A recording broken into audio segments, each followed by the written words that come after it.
Alamin naman natin mga kabrigada ang sitwasyon sa sentro ng lindol dyan sa Brigada News FM sa Mati. Isa kumpirmadong patay matapos ang magnitude 7.6 na lindol sa Davao Oriental. Brigada Madonna Dizon, i-brigada mo! Brigada Live Report. Kumpirmadong patay ang isang 44 anyos na ginang matapos madaganan ng pader ng Davao Oriental Electric Cooperative na malapit lang sa kanilang boarding house sa Puroca Paradise 1, Limente Village, Barangay Central, Mati City sa kasagsagan ng 7.6 magnitude na lindol sa Davao Oriental.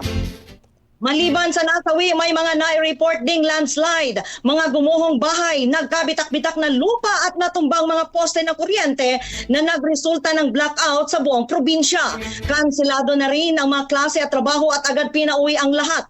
Naging sentro din ng puwersa ng mga otoridad mula sa CDRRMO, PDRRMO, mga sundalo at mga pulis ang pag-evacuate sa mga pasyente mula sa Davao Oriental Provincial Medical Center upang masiguro ang kaligtasan ng mga ito.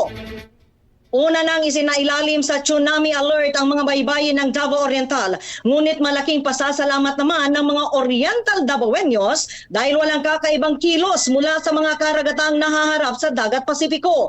Sa ngayon, hindi pa passable ang daan patungong Manayo, Davao Oriental kung saan ang epicenter ng lindol dahil sa poste ng kuryente na natumba sa lungsod ng Tarragona. Patuloy pa rin ang monitoring ng mga otoridad lalo't pinangangambahan pa ang mga aftershocks. In the heart of changing lives, ito si Brigada Madonna Dizon sa 103.1 Brigada News FM Mati, the Music and News Authority. Brigada Balita. Ang bahaging ito ay hatid sa atin ng Mom's Love ES1 Capsule. Simulang tuparin ang pangarap ng iyong anak. And starting now,